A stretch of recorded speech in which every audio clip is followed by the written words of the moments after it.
Hello again, welcome back to Big Bud Farm. I am Jim Bob, and we are about to start work on field 5, the second of our two fields. So we'll get the cultivator up and running. I'm just going to stick with this guy for a second because there is a bit of an AI dead spot on this field coming up, where workers just tend to go, no, don't want to work there, and turn around. So I just want to make sure he gets through that spot fine, and then we'll switch back and we'll take over our seeder. Finish off field 3 and then bring him over to field 5 over here. In fact, we may even be finished cultivating on this field before the seeder even gets here.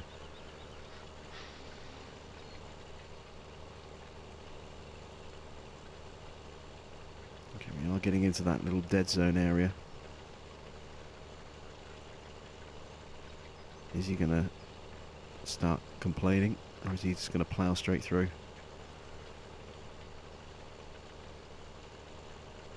Looks like he's going to keep going.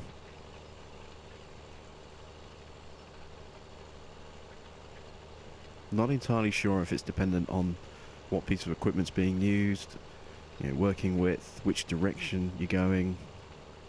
But he seems to be alright. I think he would have, I think he would have stopped by now if he was going to have an issue.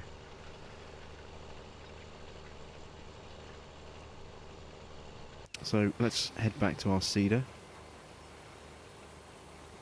Now we already know from our cultivator that we're going to have to go up and down the field still.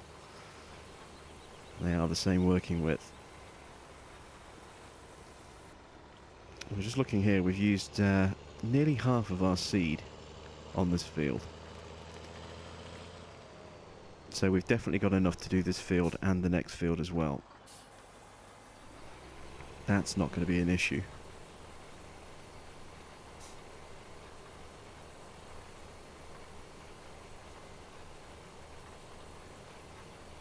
Again, I could probably get a little bit closer to the edge of the field, but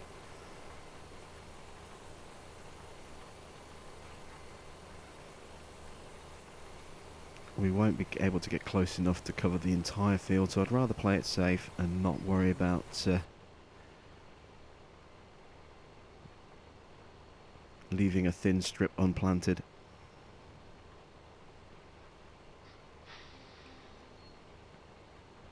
I do love this seeder. It is so versatile. It gives us so many different options when it comes to our fields. Whenever we want to plant, we can pretty much do it all with this. Really nice piece of kit. And cheap as well. It's not that expensive. It's what, 140,000? Good working with, decent sized seed tank at 5,800 litres. Great working width as well, 18 metres, no, 18.2.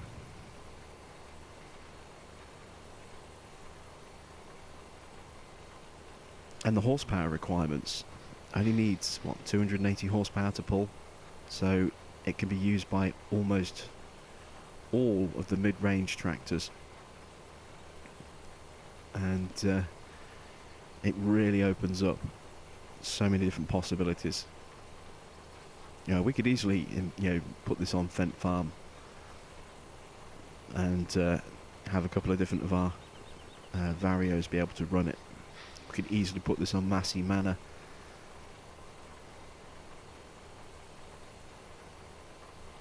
And our Deltas would easily be able to run it.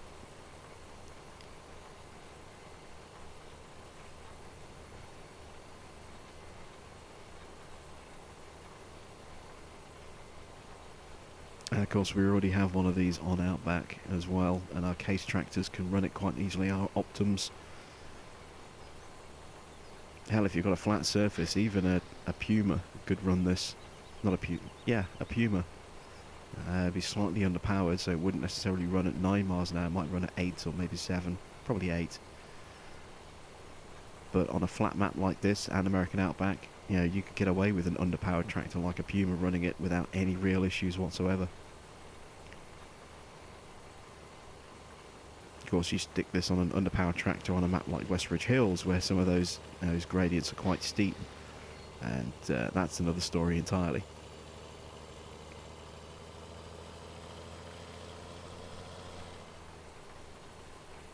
And speaking of Westbridge Hills, it was patched and updated. So silo capacity has been reduced. Some of the terrain has been smoothed out, which is good. There were some really vicious bumps on that map, where even travelling at low speed you could quite easily get flipped over.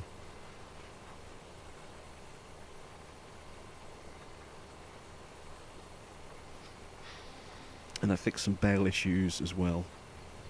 Some of the bail triggers just weren't working properly. Those have been fixed.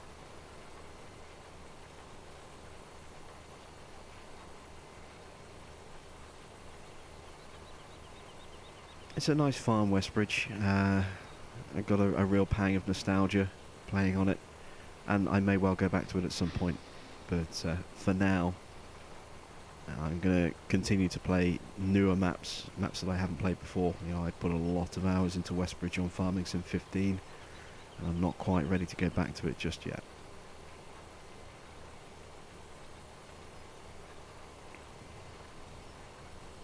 So I'm going to skip ahead a sec, and I'll join you at the start of the next field.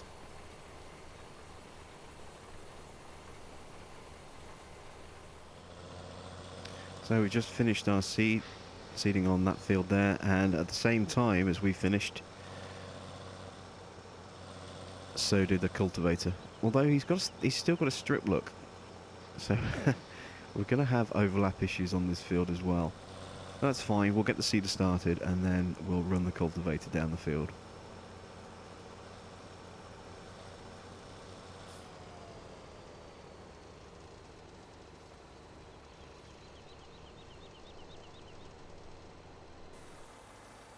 There we go, so seeder is off and running.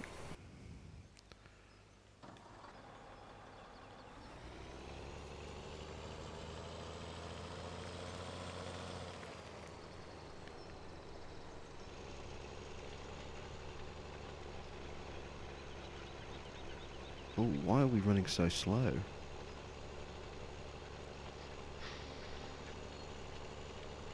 That's a bit more like it.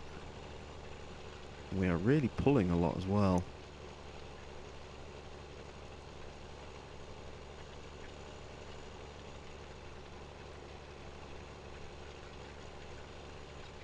Yeah, it's pulling our big bud over to the side of the field.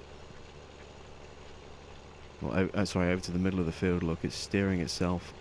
I think we have got an issue. Let's disconnect the cultivator. Let's connect back up to it.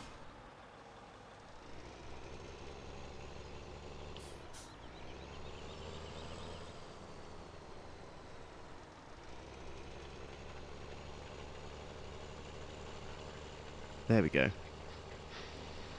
Running properly again. Looks like it might have got snagged on something.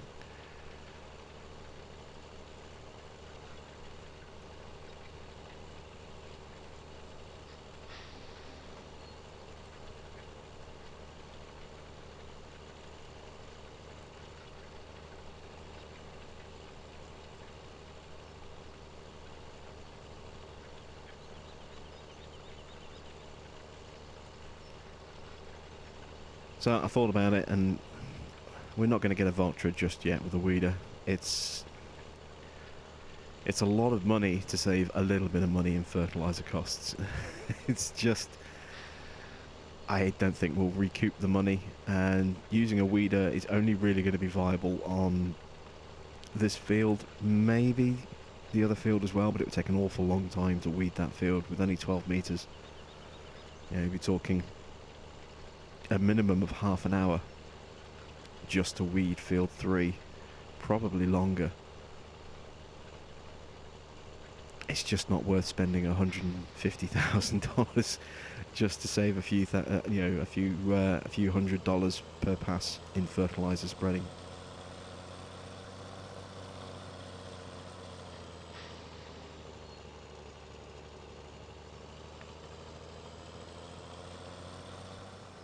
So we'll take this back, we'll clean it up, put it away, And then we'll get the fertiliser out and we'll run the spreader up and down the field again.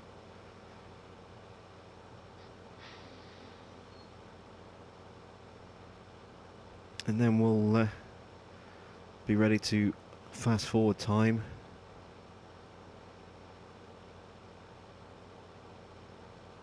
Get our crops growing.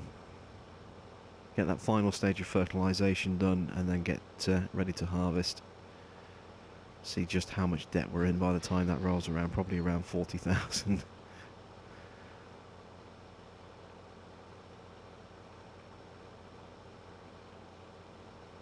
Maybe we'll take on a contract job.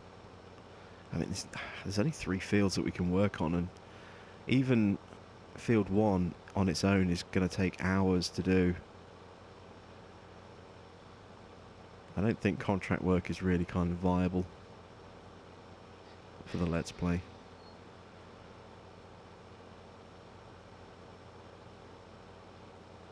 Maybe we'll do that in the next episode. Maybe we'll do a contract job on field 1. There'll be a lot of footage of that edited out to fit it all into a single episode. But maybe we'll do that in episode 4. Maybe we'll do a job on field 1. We'll see how things go. It would certainly bring in a lot of money for us. Hell, even fertilising that field there would take hours to do, but we would get, you know, over 100 grand for fertilising that field there on field 4. In fact, that isn't even field 4, is it? No, that is field 4. Yeah, that would get us about $100,000 plus, you know, depending on what equipment we used and how big of a time bonus we get as well. Yeah, we get a really nice big time bonus, and yeah, you could be talking $150,000 just for spraying that field. That's an awful lot of money. Given how expensive it's been to get us, you know, just getting these fields planted and sown and fertilised, yeah, we could probably use that money. So I'll have a think about it.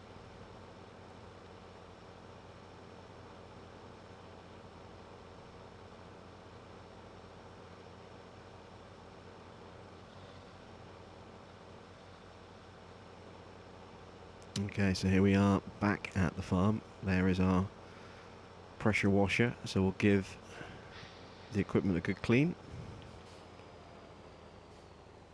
before we put it away. Not too bothered about the tractor just yet. It's going to get it's only going to get dirty again by working the fields with this fertiliser. I'll clean up the cultivator.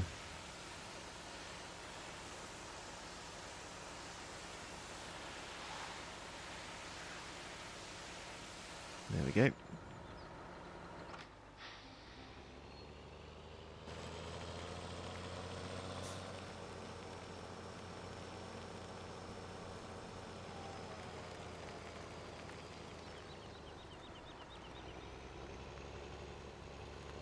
Now this is not the easiest thing in the world to reverse with that pivoting axle.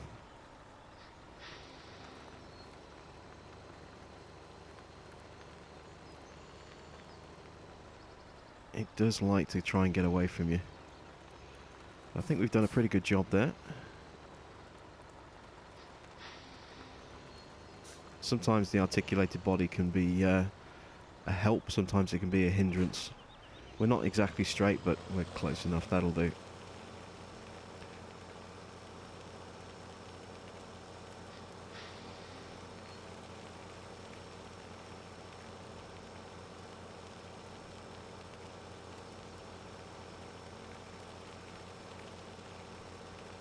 Really looking forward to seeing this farm full of lots of big, shiny, powerful equipment. It is a little bit sparse at the moment. Yeah, we don't have that much in the way of gear.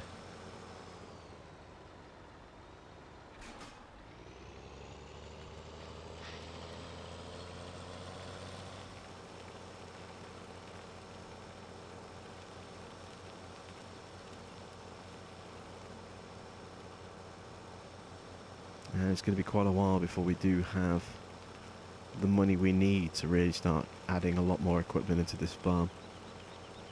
I'd like to get some animals involved as well, so we'll probably look at maybe starting with sheep first of all. I want to have a nice big cattle ranch so we can use slurry and manure to help fertilise our fields.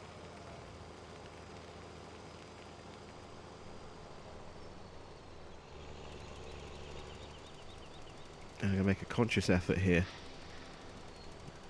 a conscious decision to start quite close there, because we're going to have to do that extra pass anyway, so we may as well make it a little bit worth it. So while he's doing that, let's jump back, check on our seeder. He's doing a good job, almost there.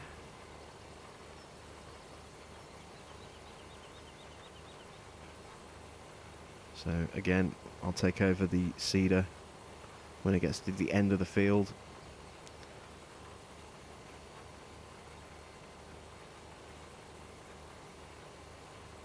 One thing I'd like to do as well is get one of the Hatzenbischler seed tanks. One of these, the TH1400s, because they are really, really useful. We can link those up to the Great Plains seeder here, and that will add, you know, a considerable amount of extra seed into our tank. It'll basically push our seed capacity up to around 15,000 litres as opposed to just under 6,000 litres, which is, you know, awesome. It can carry fertiliser, but as the seeder itself has no way of implementing fertiliser, doesn't have a delivery system, then that would just stay in the tank. It would show up on our little control box down in the bottom corner, but wouldn't do anything. So filling it up with fertiliser would be a complete waste until we actually get the seed frame from Hatzenbischler as well. And that's a couple of 100,000, so that's a long way off yet.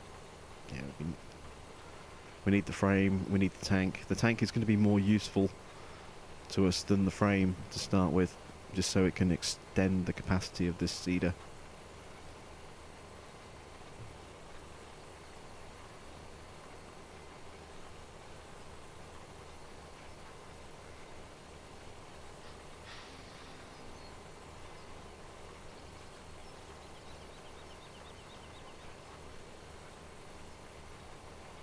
There's that Big Bud logo there.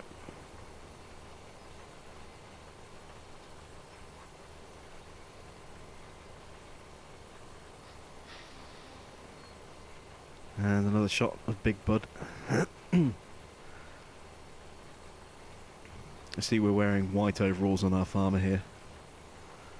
And we have a white truck. Definitely keeping that white paint scheme going. The white and red trim.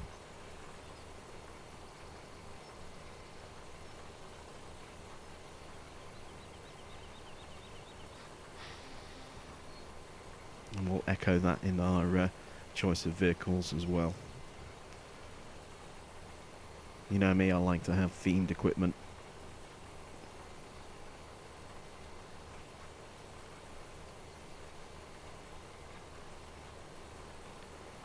Okay, so we are just about done with the seeder, so this can get cleaned and put away. So those two fields used up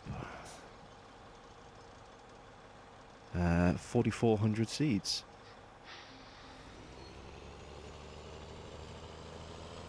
That's not too bad.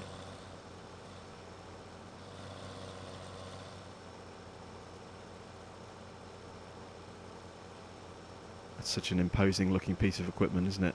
I do love the look of this seeder.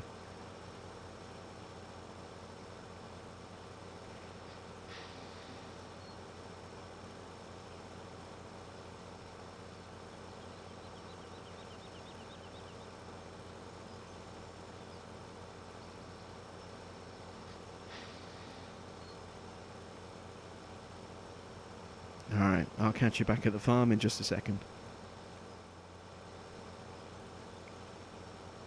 Okay, so here we are approaching the farm.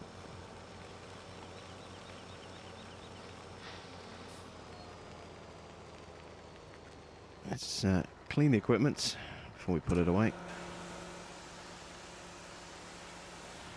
And we're pretty much done with this particular big bud as well now until the harvest.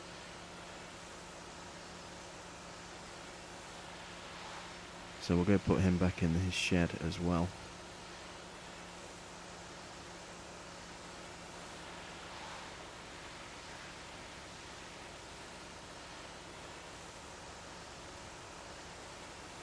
Clean off all that mud, get that lovely white paint job shining through again.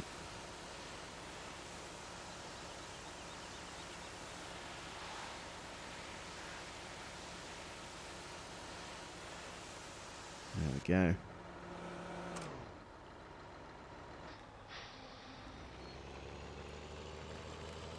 Of course, the wheels are going to be filthy within seconds.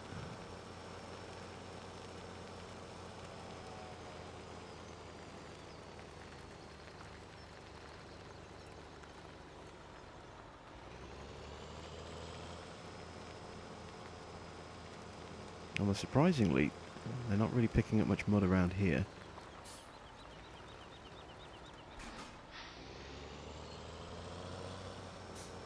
Oh, there we go. Now it's starting to come through.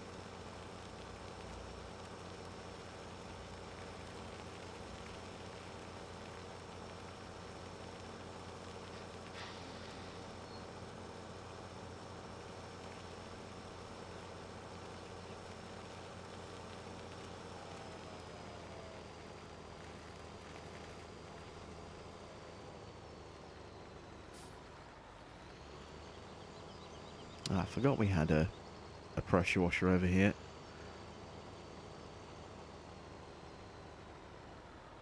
There we go. Just going to give those wheels a quick clean again.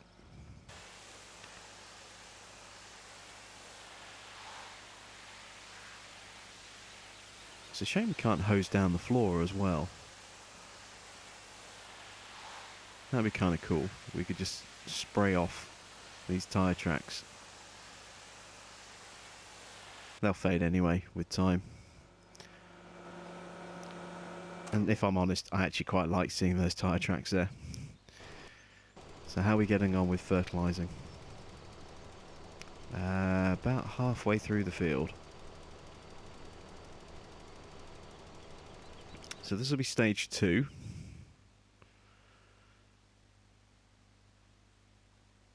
And you can see we've got that thin strip on the edge, which is stage 1, because we didn't do that thin bit the first time.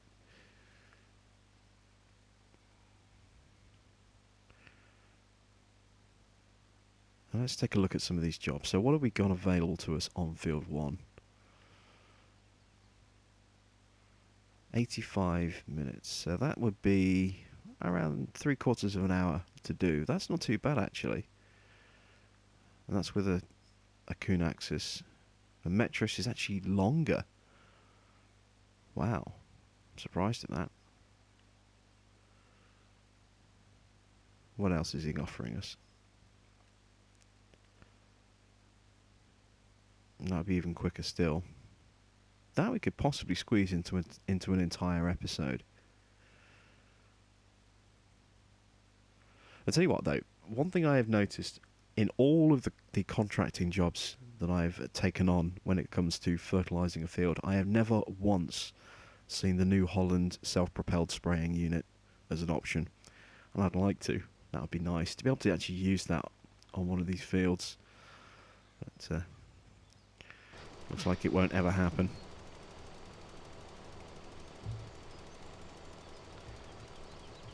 So I'm going to speed time up just a little bit so that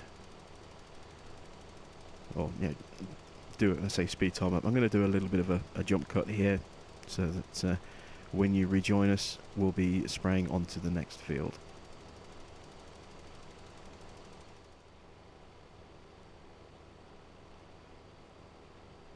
So we're just about finished on this field then. Time to head on over to field 5. We'll get that one fertilised as well.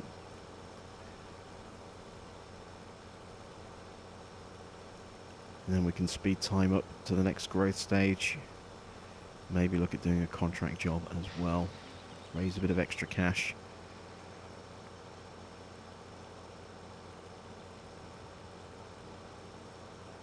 Definitely curious as to just how much money we're going to be able to raise.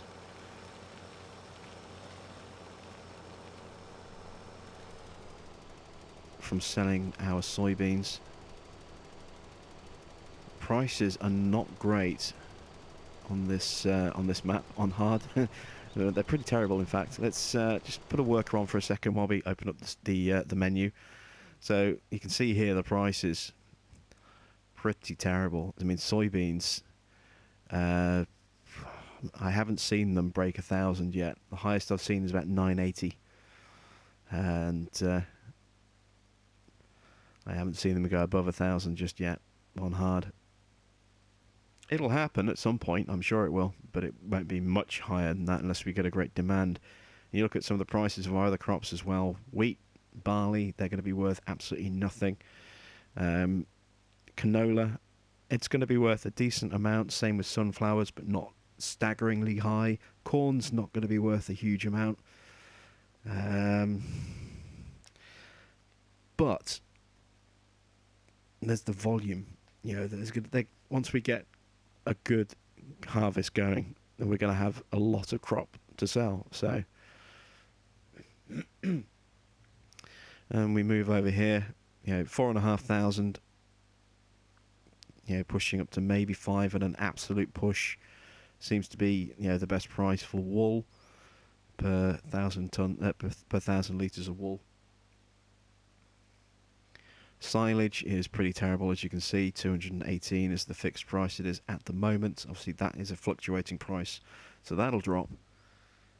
So even running silage isn't a fantastic strategy on this. You know, the amount of work that's going to be involved, it's going to take a long time to fill a bunker, and then the return isn't going to be fantastic. And then we have, you know, obviously manure, slurry, but we don't have any of those, so we can't sell those. Grass, straw and hay, again, worth absolutely nothing. So it's going to be a real grind to earn some money for this farm, but it's a challenge, and I like a challenge. So we'll see how we do. This is why I'm thinking of doing a contract job, so that we can raise a little bit of extra cash and help maybe get in some extra equipment. Certainly at the very least we'll be clearing a big chunk of debt.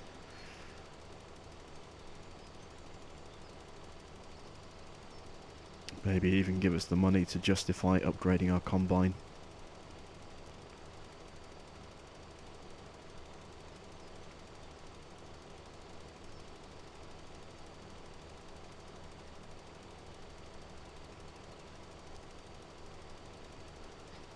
So you've seen a few episodes now with the kind of transitional sections where parts of jobs are blended into each other to cut down on viewing time. So you're not just seeing, you know, the same job over and over and over again. What do you guys think of it? You know, are you preferring this style of video? Do you like it? Is this something you would like to see applied to other farms as well? Yeah, let me know in the comment section. Let me know in that down below, and we will look at maybe trying it out on other farms if you guys like this style.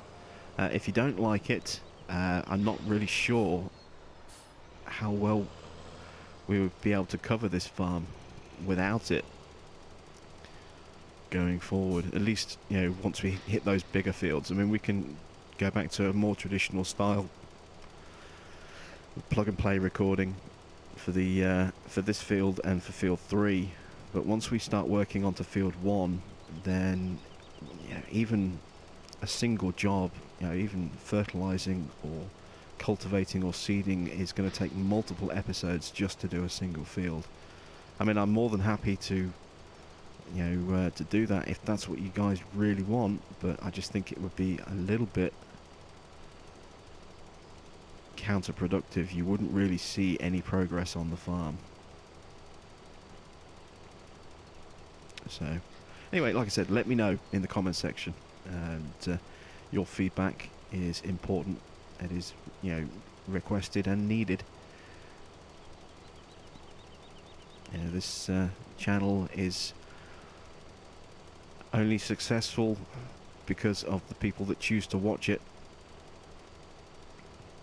and they only choose to watch it if they enjoy, you know, what they see. So if you're not seeing something that you like, then, you know, obviously I need to know about that. Likewise, if you're seeing something that you do like and you want to see more of, again, let me know in the comments section. You know, we can look at increasing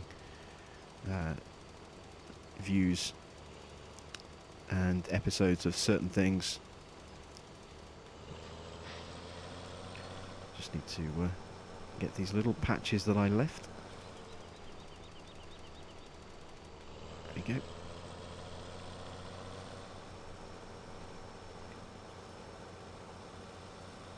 And spin around and finish this field off.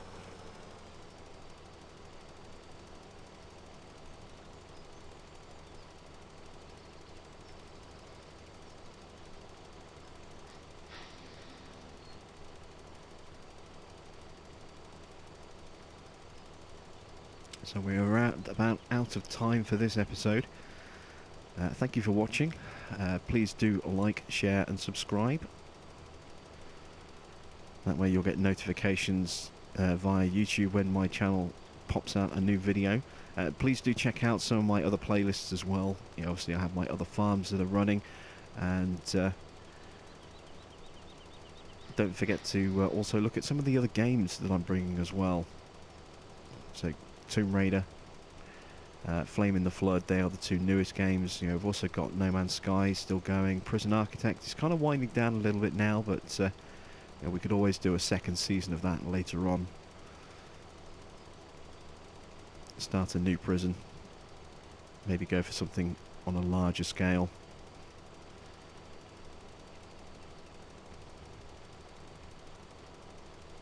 And of course you can always check out my Facebook page as well at, you know, www.facebook.com/JimBobPlaysGames. I'll put the link in the description below. There you can keep in touch with my video feed, mods that I talk about, DLC news, other bits and bobs that are going on as well. And of course you can message me directly there as well. So I'm going to disappear, drive off back to the farm, park everything up and get ready for the final stage of fertilization. Thank you for watching, and Jim Bob and I will catch you back on Big Bud Farm very soon.